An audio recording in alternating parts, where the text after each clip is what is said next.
ବାହ୍ୟ ଚୁମ୍ବକୀୟ କ୍ଷେତ୍ରରେ ସ୍ଥାନିତ ହେଲେ ଦୃଢ଼ ଚୁମ୍ବକୀୟ ହୋଇଯାଉଥିବା ପଦାର୍ଥକୁ କ'ଣ କୁହାଯାଏ? Option A pyromagnetic, option B ferromagnetic, option C paramagnetic ଏବଂ ଅପସନ୍ ଡି ଡାଇମ୍ୟାଗ୍ନେଟିକ୍।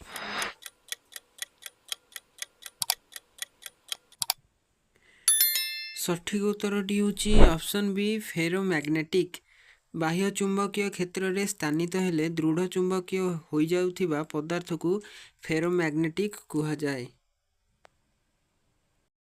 ବସ୍ତୁ ଫୋକସରେ ଥିବାବେଳେ ଏକ ଅବତଳ ଦର୍ପଣ ଦ୍ୱାରା ଗଠିତ ପ୍ରତିଛବିର ଆକାର କ'ଣ?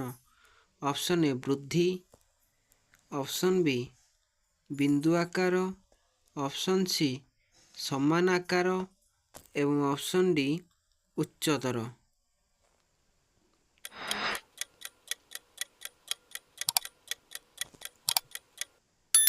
ସଠିକ୍ ଉତ୍ତରଟି ହେଉଛି ଅପସନ୍ ଡି ଉଚ୍ଚତର। ବସ୍ତୁ ଫୋକସରେ ଥିବାବେଳେ ଏକ ଅବତଳ ଦର୍ପଣ ଦ୍ୱାରା ଗଠିତ ପ୍ରତିଛବିର ଆକାର ହେଉଛି ଉଚ୍ଚତର।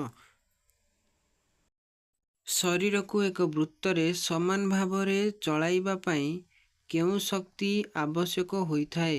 Option A centrifugal force, option B centripetal force, option C ଗତିଜ ଶକ୍ତି ଏବଂ ଅପସନ୍ ଡି କୌଣସିଟି ନୁହେଁ।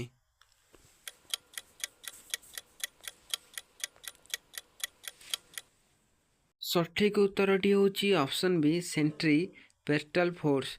ଶରୀରକୁ ଏକ ବୃତ୍ତରେ ସମାନ ଭାବରେ ଚଳାଇବା ପାଇଁ ସେଣ୍ଟ୍ରିପେଟାଲ୍ ଫୋର୍ସ ଶକ୍ତି ଆବଶ୍ୟକ ହୋଇଥାଏ।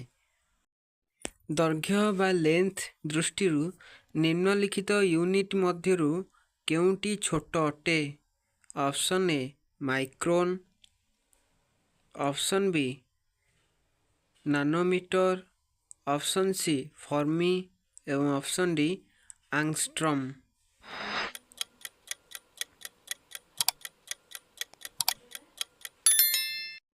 ସଠିକ୍ ଉତ୍ତରଟି ହେଉଛି ଅପସନ୍ ସି ଫର୍ମି। ଦୈର୍ଘ୍ୟ ବା ଲେନ୍ଥ ଦୃଷ୍ଟିରୁ ନିମ୍ନଲିଖିତ ୟୁନିଟ୍ ମଧ୍ୟରୁ ଫର୍ମି ଛୋଟ ଅଟେ। ନିକଟସ୍ଥ କାରର ଗତି ମାପିବା ପାଇଁ ନିମ୍ନଲିଖିତ ତରଙ୍ଗ ମଧ୍ୟରୁ କେଉଁଟି ବ୍ୟବହାର କରାଯାଇପାରିବ? ଅପସନ୍ ଏ ଆଲୋକ ତରଙ୍ଗ, ଅପସନ୍ ବି ମାଇକ୍ରୋ ତରଙ୍ଗ, ଅପସନ୍ ସି ରେଡ଼ିଓ ତରଙ୍ଗ ଏବଂ ଅପସନ୍ ଡି ଶବ୍ଦ ତରଙ୍ଗ।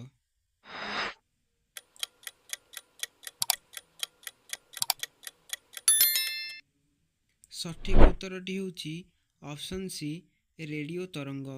ନିକଟସ୍ଥ କାରର ଗତି ମାପିବା ପାଇଁ ରେଡ଼ିଓ ତରଙ୍ଗ ବ୍ୟବହାର କରାଯାଇପାରିବ।